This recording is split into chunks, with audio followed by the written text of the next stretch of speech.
Good morning, everyone. I'm delighted to be here with you today and delighted to speak to you about Network Rail's journey to a new and improved safety culture. Before I move on, I'm going to give you I'm just going to think about why I called it a sustainable safety culture. And I very deliberately chose the word sustainable because our focus has been not on quick, sharp transactional change, but has been on how do we embed this? How do we make this part of our business? How do we get our business to own this journey and believe it to be its own? So a lot of the story I'm going to tell you about today is going to be about how we've made safety culture change happen at Network Rail. Before I start that, I think I need to give you a bit of an introduction into Network Rail's history, its past, and where we've come from. Up until 1992, we were British Rail. So we were a full public sector organisation. We maintained the railway, we operated the railway, and we ran the trains. We then went through a period of privatisation, which brought about significant cost cutting and saw some major train incidents around shortfalls in maintenance. And so the decision was in 2009 to form Network Rail, as we are now. So we maintain the railway and we operate the railway. We look after all of the infrastructure, all of the stations are ours.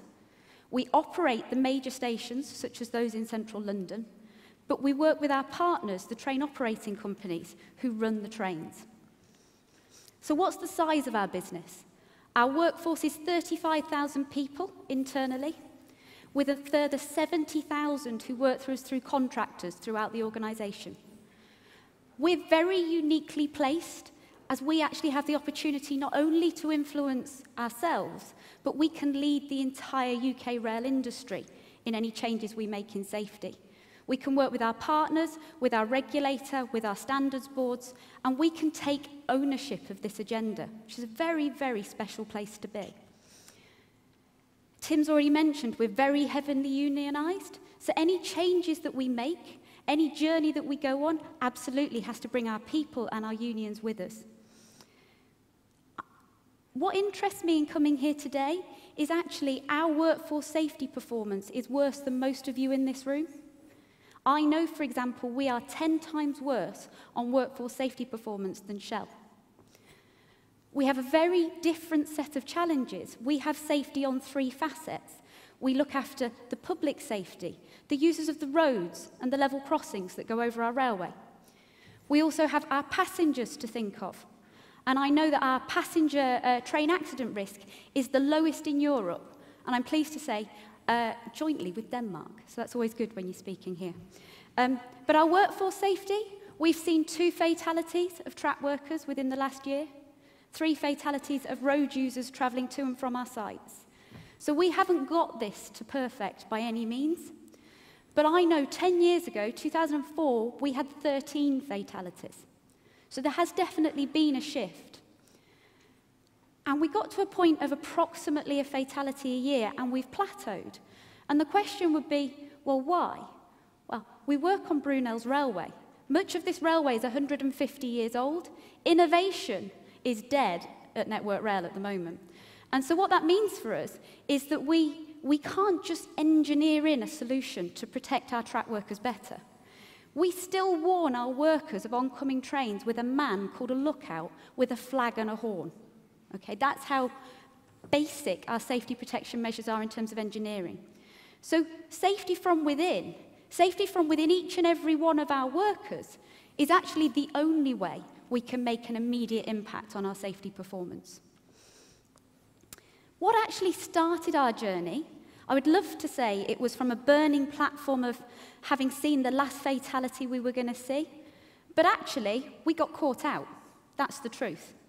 So in 2010, our trade union and our regulator said, you only have 1 minor reportable for every 1 major incident that you have. We don't believe you're reporting your figures correctly. And they came in and they audited us and they found a mass culture of undercover and underreporting. What had driven that? What had motivated that? Our bonuses were based solely around AFR. And if I report an incident today, I could affect our bonus tomorrow. So we perversely incentivised a culture of undercover. It came to a fore for me in the Epsom level crossing incident in 2007. You may have seen us on the press recently talking about this. 2 teenage girls were struck and fatally killed at a level crossing. We had done a risk assessment there 18 months earlier. We knew it was a high-risk level crossing. We knew it needed a footbridge. We knew it had poor sighting distance. We knew it had a school nearby. But we didn't make those changes quickly enough. And then, actually, when it came to being investigated, we hid that risk assessment, and we didn't tell people that we knew. And the change that was made in leadership, and when we had David Higgins join us in 2010 from the UK ODA Olympic Authority, was no, we're going to be open, we're going to be transparent, and we're going to be honest. And we brought that risk assessment forward, we took the prosecution, and we surrendered our entire bonus that year to pay for a safety change programme. Because actually, that was the step change that we were going to make. But in looking at what went wrong back in 2010, it was absolutely about safety leadership. So the programme that I look after is deliberately called Safety Leadership and Culture Change, because the two halves will form the whole of our journey. We also had a culture of blame. I have many examples given to me of individuals who say, I'm not reporting because last time I did, you stopped my overtime. Adverse action doesn't have to be open, it can be underhand. It still creates the same impact on your safety culture. We also have a network that's 20,000 miles long. If we wait for our leaders to turn up every day and make that safety intervention, we'll be waiting a long time. So local ownership for safety and everybody seeing their role as safety leaders is critical to us in our journey. So back in 2010, I don't know if it'll shock any of you, but Network Rail, British Rail, Railtrack, had never had a safety strategy. Our safety function was called Safety and Compliance. We actually strove for and often missed compliance. That was our ambition. And in the change that we chose to make, we decided actually what we want to be ambitious for safety. We want to be the best that we can be. We want to strive to make a difference, actually where compliance is a minimum. And so in rebranding and in pulling together the strategy, we came up with a new vision. And you see it here today. Everyone home safe every day. There was an absolute deliberate decision not to use a value. We know that previous numbers had driven our underreporting culture. So how could we articulate for everybody at Network Rail what safety means for us? Everyone, that's our public, our passengers, and our workforce, our contractors' workforce. Everywhere comes into this for me. We have pockets of excellence across our businesses, but getting it right every day, everywhere, now and in the future, that's the key to this success. So with that, we set some very ambitious targets. Our strategy is 12 years long. The reason it's 12 years long is it does include the mass innovation that's needed to upgrade our signalling system for track worker protection. But the earliest enabler that was identified was a safety culture change programme for 5 years. Because actually, unless we can change the way we go to work, none of the other interventions will have the same impact. So our commitments have been to eliminate fatalities by 2019, eliminate major injuries by 2024, to halve our train accident risk, and the one that resonates with me the most is to eliminate repeat incidents. Very much in listening to Mark, what resonates with me is we don't, or didn't definitely, have a business that learned from its incidents. We kept repeating and kept doing it again and again, and actually, nothing that happens in our business is not foreseeable now. So if we can build a culture that learns, we can get to eliminate all repeat incidents. So in pulling the strategy together, we had to collate some areas of focus. The first one absolutely being leadership. How do we build those credible, authentic safety leaders that will take us forward on our railway journey? What culture do we want? We want people to actively challenge. We want people to look to buddy and support each other for safety. That's in a railway industry where people work there their entire lives, man and boy. Families work there, families work together. You work in the same team every day. To create challenge, to create the bravery and courage to have those difficult conversations, that's a really tough ask of some of our workers. It's also actually to look at the way we manage our asset. So how do we report those defects? How do we handle those defects? How do we respond to them? It's also about our risk awareness, our risk perception, and our management of risk. We work next to trains every day. We become null to the impact they can potentially have. I can assure you that very, very few people struck by a train will ever survive. But we do not perceive that risk. We have created a bureaucracy of rules over the years. So our natural, born-in approach to learning at Network Rail has been to formulate another rule, produce another standard. We have 3,000 standards across Network Rail, and we have 6,000 derogations to tell people that they don't have to comply. So we've created a culture of making it too hard to follow the rules. We also need to give our people the skills and the ability to implement the change that we want them to do. So that's the background to our strategy. Okay, so this is the journey that we're on. In 2011, an external body, the Railway Safety and Standards Board, did an investigation into Network Rail safety culture. And they put us on a scale of 1 to 5 at 1.5. Now, people have told me that's not doable, because you've actually got to have been better and got worse. We actually managed that. We actually managed to set so many bureaucratic rules that we made it impossible for our people even to look to comply. And all they could do was complain, or say, I followed the last rule you told me about. I didn't know about the other 6. So starting from a pretty low ebb back in 2011, we had to look at how do we build this culture. And one of the first lessons for me, and I'm going to come back to this a few times as I talk today, is we had to convert it into a language of our business. I don't know how oil and gas find it, but in the railway industry, if it wasn't built, born, tested in the railway industry, we're not interested. And even if you try and bring it from Europe and say, here's something we did on a European railway, you don't understand an English railway, it won't work here. So you're challenging all the time how to make this personal, how to make this journey real to a business and help them to connect with it. So the very first thing we did, we actually renamed the steps on the journey. The reason it says devolving is we operate 12 devolved businesses, and we wanted to give them an idea of what it looked and felt like to be a devolved business. We do some measures to measure our progress on this journey.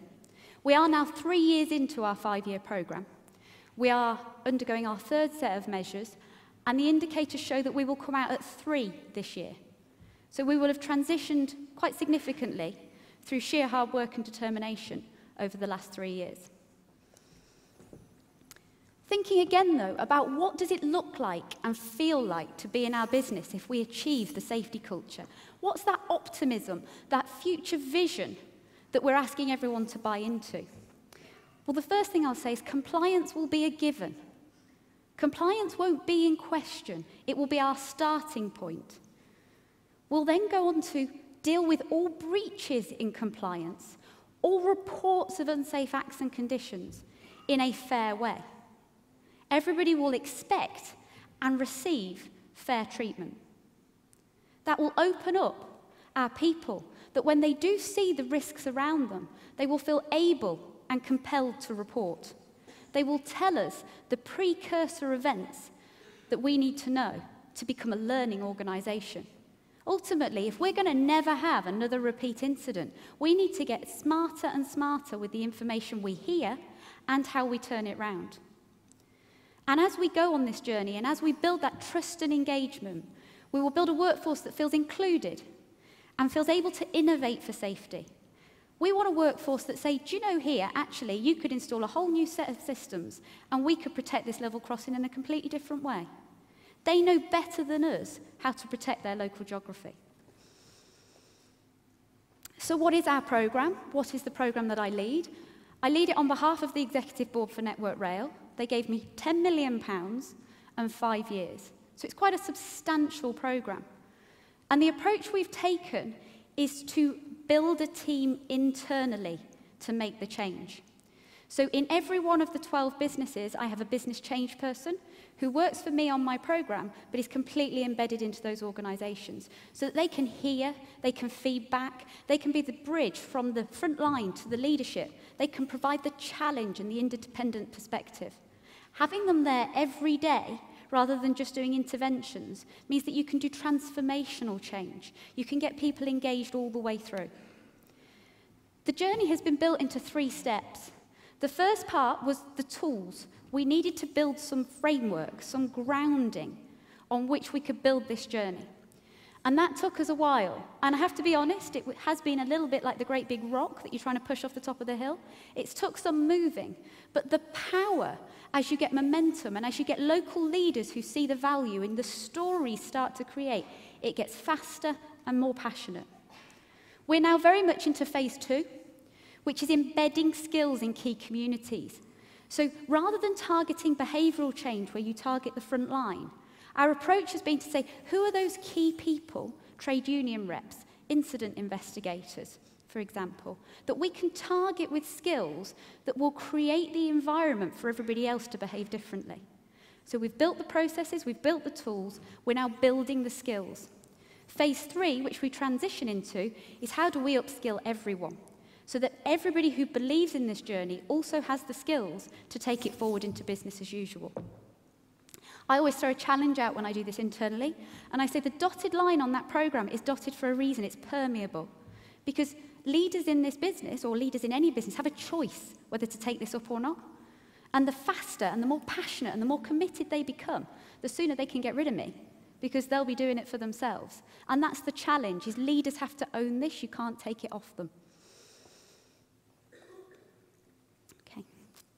So I've mentioned some of our key cultural themes. I talked about compliance, fair, risk, reporting, learning. What I'm going to do now is I'm going to talk about how they work together for us at Network Rail and how we've built some interventions around them to help us to start this journey. So the first thing we had to do was we had to clarify some rules. I've already said 3,000 standards that nobody can comply with, 6,000 temporary non-conformances agreed. We needed to set a baseline, a measure, a point beyond which nobody could drop. And that was done with what we've referred to as our life-saving rules. Now, I've heard these in other businesses, golden rules, etc. I know many of you will have them. We took a very similar model. We looked at all of our accident data from significant and fatal incidents over the last 12 years, and we saw what things had killed, maimed, and hurt our people. We then consulted with 1,500 of our workforce and said, so how would we prevent these every time? What are the simple things we need to do to make this happen safely every time? And in that, we came up with a suite of 11 non-negotiable rules. These will never be compromised upon. These will never be derogated against. And this is them. I guess it won't surprise you that contact with trains is on there, you know, our single most high hazard risk. However, for me, the ones that are quite powerful on here are the ones on the right-hand side, driving.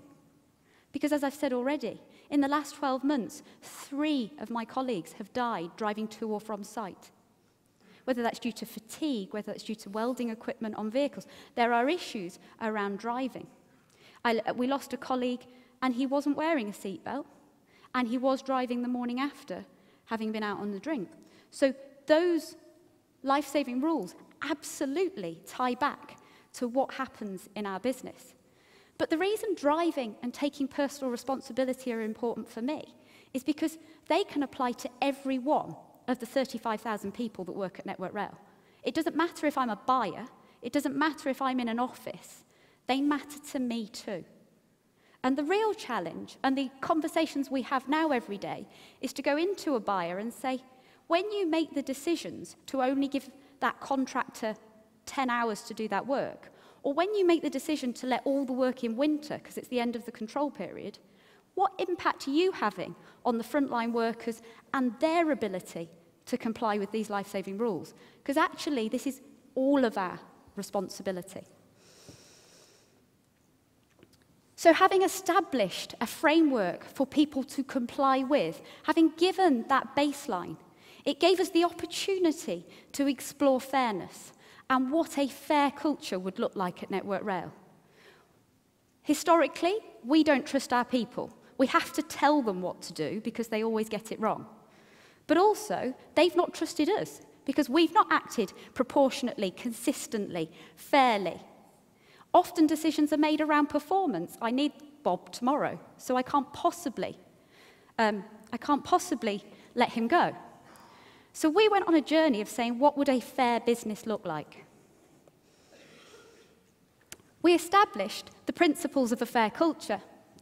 This is a fair consequences model that assumes that 15% of all actions will be deliberate violations. The other 85% will be due to a system error, due to a competence issue, due to a management decision.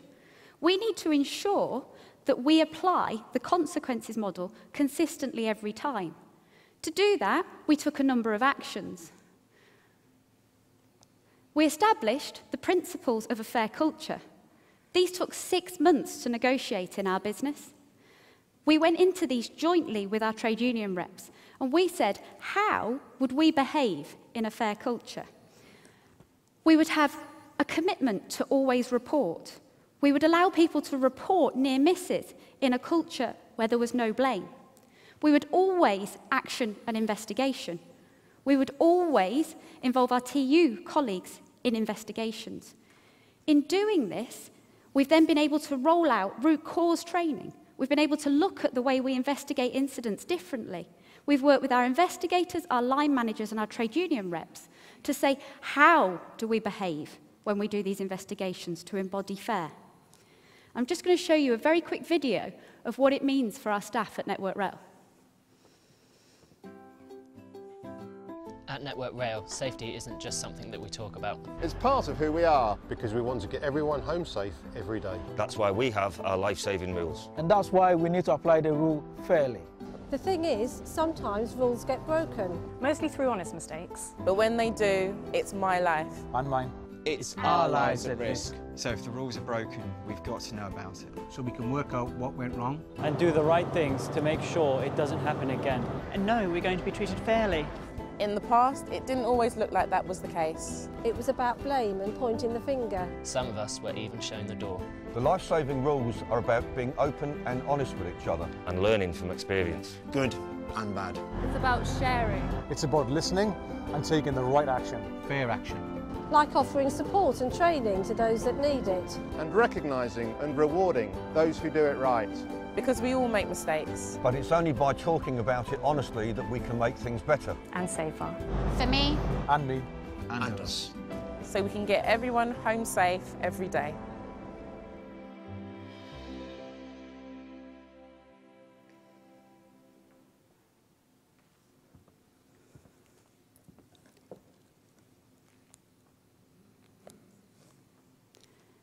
So having looked at establishing that fair culture, having looked at how we could create an environment of fairness, the next step we had to take was to look at how we encourage that reporting. So we established close call, what many of you would know as near miss. Now to do that, we set up a phone line, we set up a feedback mechanism, and we've seen our calls go from 200 a month to 4,000 as our workforce have gone with us on this journey. To get there, we have to give good feedback. We have to learn and take action from every report. We're still on the maturity journey here because all that we get at the moment are unsafe conditions that other people create. We now need to encourage our workforce to tell us the unsafe acts that they take and help them to look at how they can learn and improve. I'm just going to touch on now the role of leaders. Many of you know we have a new CEO at Network Rail. His name is Mark Kahn and he's come from Shell. So much of his emphasis, his passion, has come with him. And I'm sure many of you have experienced that in the past. He's brought together our new safety vision, which brings together much of what I've spoken to you about today. But the big difference for me is the way we will role model it going forward. We're creating an expectation for the first time that working safe for Network Rail is a requirement of employment. We've actually set out in this vision that safety leadership will be the collateral on which we will promote our leaders in the future. This will be built into performance management. We will reward those people that take those tough decisions. We will back them up. It manages very carefully the balance between safety and performance. What we're saying is that actually they go hand in hand. And you may have to make a decision for safety that compromises short-term performance, but actually that you have to continuously learn from that so that you get safety and performance next time. Good safety and good performance are both about good planning. We've worked very carefully with our leaders to give them some key skills. First of all, to say, what does collaboration look like? How do you stop working in silos as engineering and operations and maintenance? And how do we get you to discuss the system as a whole and look at the risks you generate and the interactions between you for a whole safe railway? We've also given our leaders the opportunity to practice safety conversations. How do I become that more authentic leader? How do I engage my teams in a way that gives them the opportunity to be honest with me, open? How do I make them feel trusted? Those skills have embedded and have been the first part of creating that safety culture environment. But the biggest challenge has been making a connection into our business. How do we articulate it? So instead of using an off-the-shelf measures approach, we've created our own. And in doing that, it's had two halves. We took the narrative of Network Rail. What would it look like? And what will we be saying and doing at each of those 5 phases along the journey? And we described it with our trade unions and our workforce. So now, when we measure our progress, we can compare against what we predicted. When we see more complaining, when we see more examples, we can embrace it because we understand that that's actually maturity as we get open, not scary. We also created a suite of KPIs and numbers, which I've brought for you here today. And what I wanted to say about this, for me, it's less about the data, and it's more about the decision-making we take from the data. These have been very much drawn up around truly leading indicators, leading to behaviour and lagging to behaviour. All of them are leading to incident, because what we wanted to make sure is in incentivising and measuring safety performance, we didn't want that same old perverse interaction where we incentivise people to under-report. But the biggest lesson for me in doing this is actually the conversion of this story into our business, a business full of engineers who needed data and needed to be able to understand and connect with the journey. And our measures and our scorecard give us that ability to have those conversations. Thank you.